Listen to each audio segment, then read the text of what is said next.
Desde hace mucho tiempo la ciencia ha tratado de determinar qué es aquello que rodea a los objetos que, según los testimonios, se encuentran en un estado espiritual altamente peligroso. En su búsqueda por respuestas, muchos investigadores han desistido de su escepticismo y le han dado crédito a la duda o a la fe. No se trata de investigar por qué tales objetos están bajo alguna maldición, sino cómo ésta ejerce energías sobre sus propietarios al término de arruinar o acabar con sus vidas. Quédate un momento para que me acompañes a conocer los 10 objetos malditos más conocidos hasta el momento.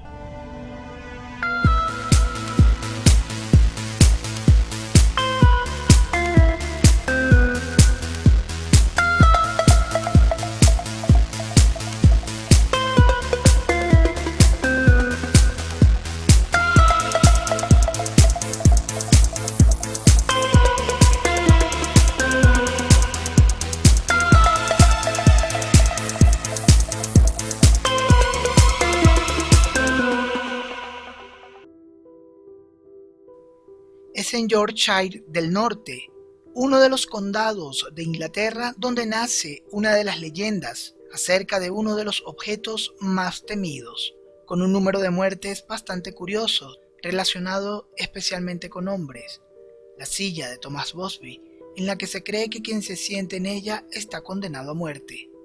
Existen varias versiones de la historia de esta famosa silla, pero la más aceptada se remonta a la del año 1702. Se cuenta que el homicida Thomas Busby fue condenado a muerte por haber asesinado a una persona por asuntos de negocios. Pero antes de la sentencia, su último deseo fue comer y beber algo en el acostumbrado bar que visitaba.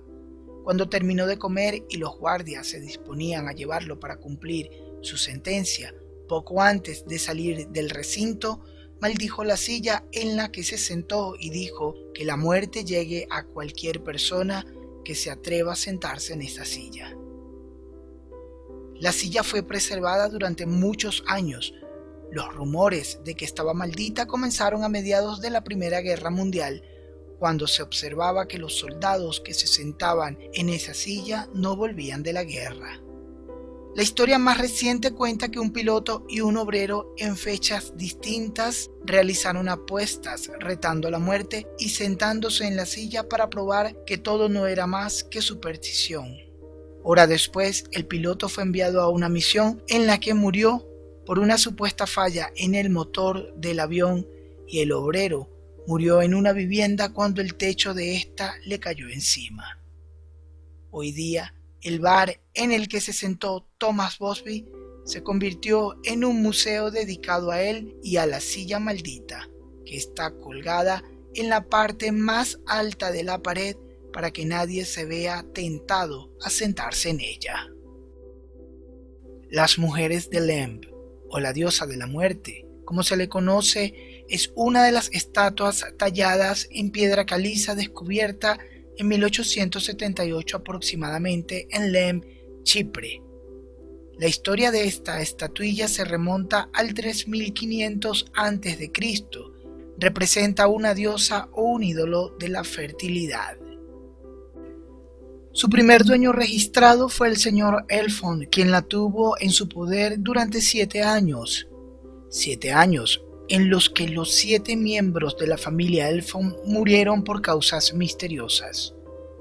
Su segundo dueño fue Ivor Manucci, quien durante el tiempo que estuvo la estatua en su casa, la vida de esta familia se fue convirtiendo en una pesadilla, ya que al igual que la familia Elfond fueron muriendo uno a uno. El tercer dueño fue el señor Thompson Noel, y tanto él como su familia corrieron la misma suerte de los anteriores dueños. Una vez sería contada como casualidad, la segunda vez como extraño, la tercera vez sospechoso.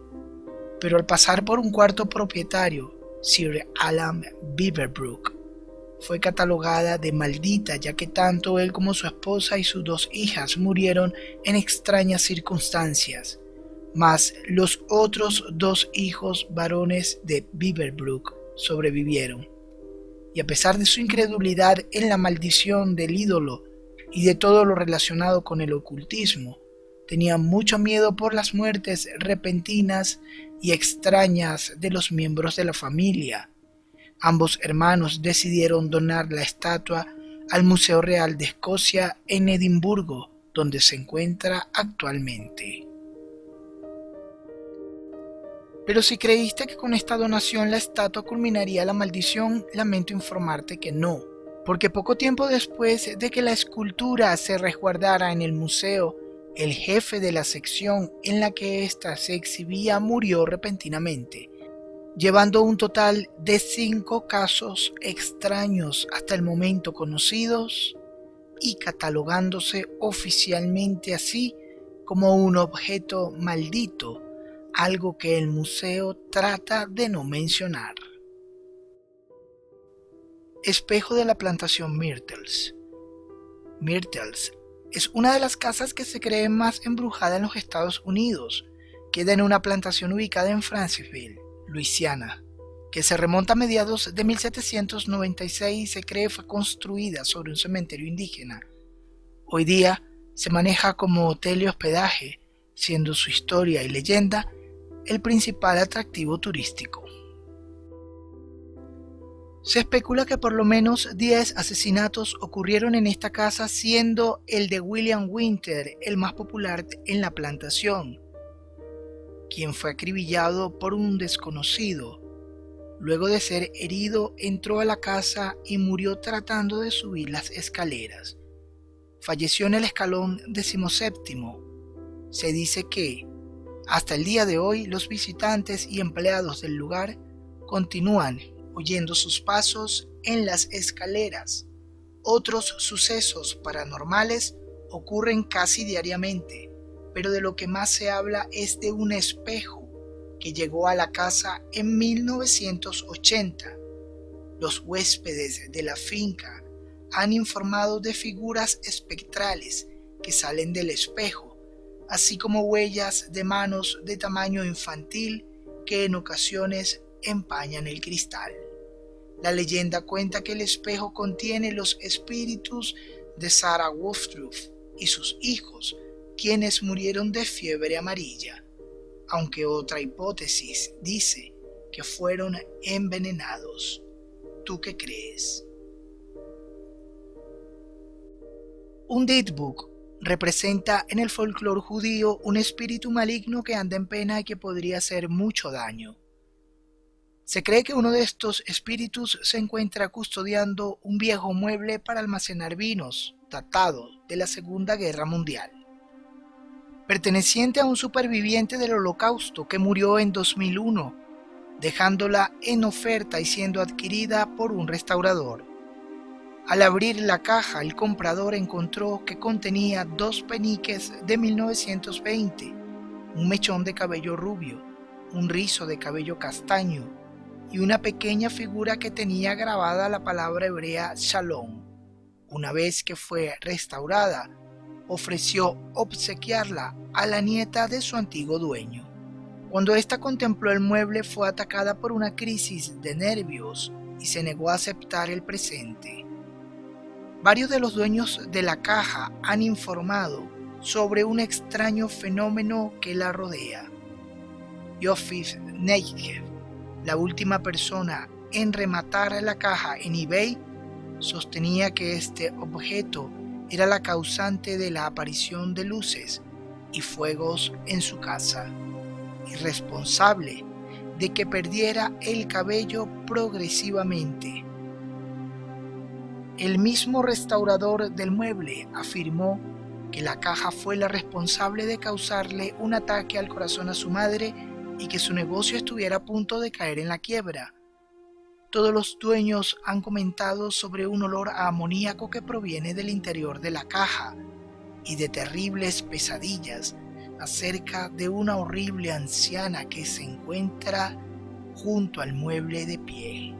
Según la web, actualmente la caja pertenece a Zach Bagans, investigador paranormal y presentador del programa Ghost Adventure, Buscadores de Fantasmas. La compró para su colección personal, se expondrá cerrada, ya que él mismo ha declarado que esa caja oculta algo oscuro. Solo podrá verse abierta en una sala privada siendo mayor de edad y firmando un contrato de responsabilidad. El diamante Hope, diamante azul o diamante de la esperanza, es un diamante de color azul oscuro con un peso aproximado a los 45.52 quilates.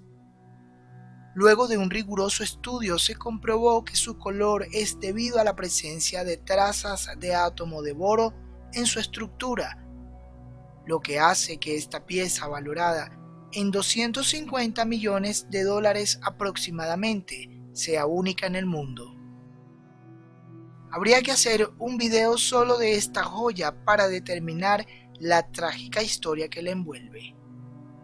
La presunta maldición que arroja a sus poseedores, casi todos de la realeza y personalidades importantes de la época, van desde extrañas y agresivas muertes por decapitación, tortura, suicidios y hasta vergüenzas públicas. Cada uno de estos sucesos son atribuidos a la piedra. Hoy día, la joya descansa en la exhibición más importante del Museo Nacional de Historia Natural de la institución Smithsoniana. Se dice que su maldición se detuvo cuando se dejó de exhibir como pieza de uso personal y pasó a ser de categoría pública, y sus ingresos se utilizaron para sostener algunas obras sociales. Dime en la caja de comentarios si deseas que haga un video solo de esta pieza, colocando un icono de diamante y una manito arriba, ya que su leyenda es bastante oscura y ostentosa. Pintura del niño que llora. Bruno Amadio, mejor conocido como Giovanni Bragolin, es sin lugar a dudas el pintor realista más nombrado de los años 80, ya que su colección de pinturas de los niños llorones, que consta de 27 cuadros, fueron en su mayoría testigos de terribles incendios, quedando estos curiosamente intactos. Entre los testimonios de personas que en alguna ocasión tuvieron alguno de estos cuadros, unos decían que traía mala suerte, otros aseguraban que al revisar el dorso de la pintura estaban plagados de larvas de moscas, mejor conocidos como gusanos blancos, y la energía que emanaban de estos cuadros transmitían tristeza y depresión. Están seriamente relacionados con varios incendios en diversos lugares del mundo que son atribuidos a la creencia que su autor pactó con fuerzas oscuras para conseguir fama. En 1985 se realizó una quema masiva de sus pinturas que trajo como consecuencia el aumento de su fama y el descubrimiento de una pintura en particular que se encontraba en casi todos los incendios. Se trata de una pintura inspirada en un niño que estaba en un orfanato, donde el mismo Giovanni obsequió varios de sus cuadros, pero que al poco tiempo después, por extrañas y desconocidas razones, el orfanato se incendió, terminando así con la vida de los niños que allí vivían. Entre otras cosas curiosas, se dice que si volteas la imagen a 90 grados, podrás ver un extraño pez que engulle la cabeza del niño que llora. Simple pareidolia, dime qué piensas al respecto. El jarrón Bassano. Cuenta la leyenda que este jarrón de plata, hecho en el siglo XV, fue un regalo de bodas que recibió la novia un día antes del día de su celebración matrimonial que se iba a llevar cerca de Nápoles, en Italia. Pero por cosas de la vida la boda nunca llegó a celebrarse, porque la novia fue asesinada la noche antes, y en el momento de su muerte, ella tenía el jarrón entre sus manos. Es allí donde comienza la maldición de este objeto. El jarrón se quedó en el seno de la familia, y cada familiar que poseía este jarrón poco tiempo después moría. Luego de incontables muertes, la familia se deshizo del jarrón enterrándolo. Pero en 1988, un hombre que excavó en los alrededores de su patio descubrió el jarrón hallado, en su interior una nota que rezaba: «Ten cuidado, este jarrón trae la muerte». Ignorándolo por completo, tiró la nota y se dirigió a una casa de subasta donde lo subastó por $2.250, siendo su primer propietario un farmacéutico que murió 3 meses después de haberlo comprado. Su segundo propietario fue un cirujano de 37 años que compró el jarrón y murió 2 meses más tarde. El tercer propietario murió 2 meses después, y el cuarto y último murió al mes. Existen registros de la prensa italiana que narran tales crónicas del jarrón maldito de plata. La policía confiscó el jarrón, introduciéndolo en el interior de una caja de plomo y enterrándolo nuevamente en un lugar desconocido. Hasta la fecha no se ha vuelto a saber nada del jarrón Bassano. Volvemos a mostrar otro cuadro y curiosamente también está relacionado con niños, el cuadro titulado The Hand Resists Him, Las manos lo resisten, del autor Bill Stoneham, quien lo pintó en el año de 1972 como un autorretrato a la edad de 5 años y que nos muestra una especie de surrealismo entre su infancia, las presuntas oportunidades de la vida y una guía espiritual representada por una sombría muñeca que le acompaña. Todo comenzó en el portal eBay cuando un usuario presentó la pintura con un mensaje perturbador que rezaba: «Necesito librarme de ella cuanto antes». El anuncio resultaba atractivo, pero causaba cierta suspicacia, tanto que los internautas comenzaron a preguntarle qué cosa hacía el retrato y este declaró que desde que colgó la pintura en la sala de su casa, una extraña sensación de incomodidad se apoderó de toda su familia.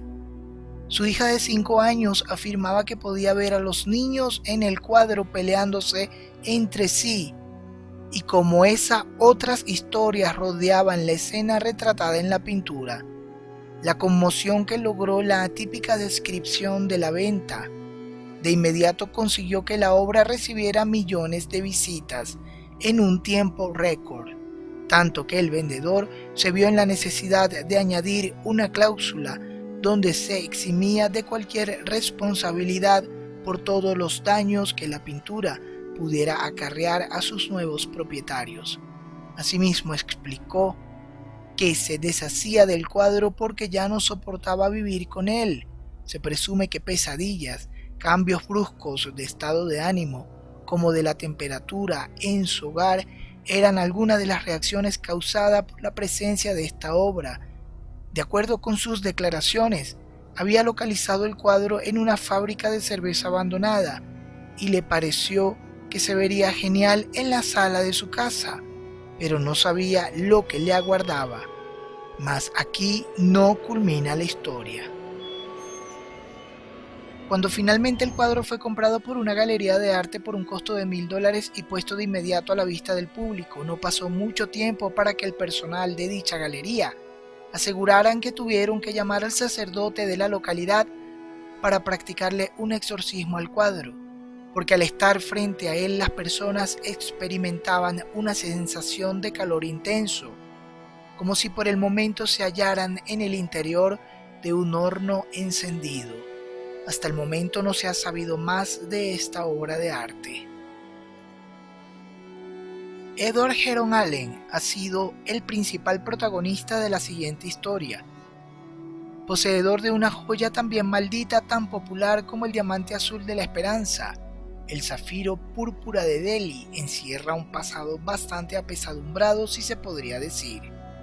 Perteneciente al dios hindú Indra de la guerra y de las tormentas, su zafiro se hallaba en su altar dentro del templo en Kanpur, hasta que fue hurtado por un caballero de Bengala, el coronel W. Ferris, quien lo llevó consigo hasta Inglaterra.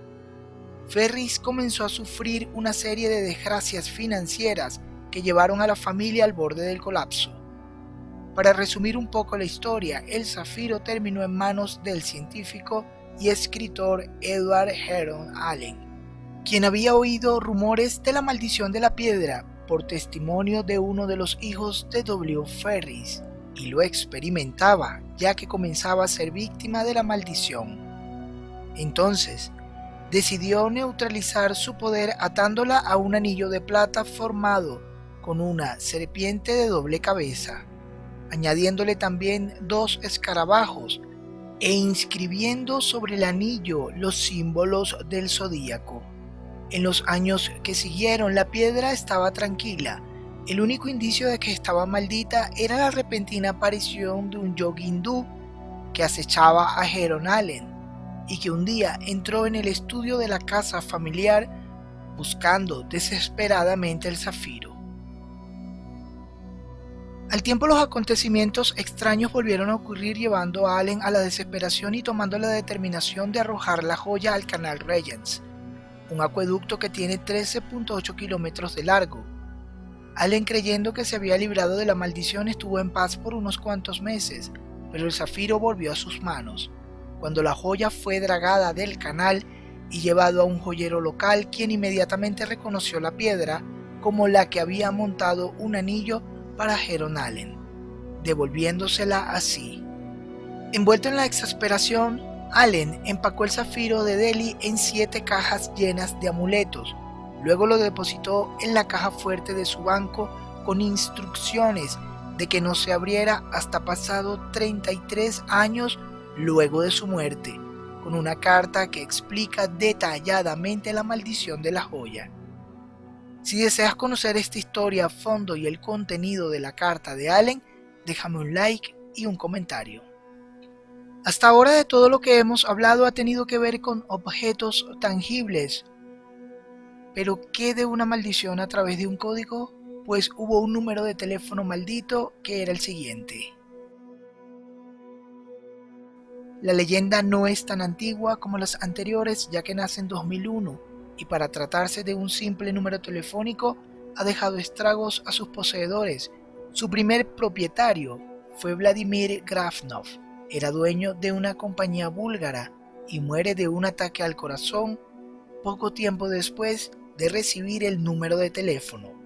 Posteriormente pasa a ser el número de Konstantin Dimitrov, quien muere abaleado, y luego le es asignado a Konstantin Dimilev, quien apareció abaleado también en un callejón. La compañía telefónica se vio en la necesidad de suspender el número para evitar estos acontecimientos. Aquí te dejo algunas menciones honoríficas.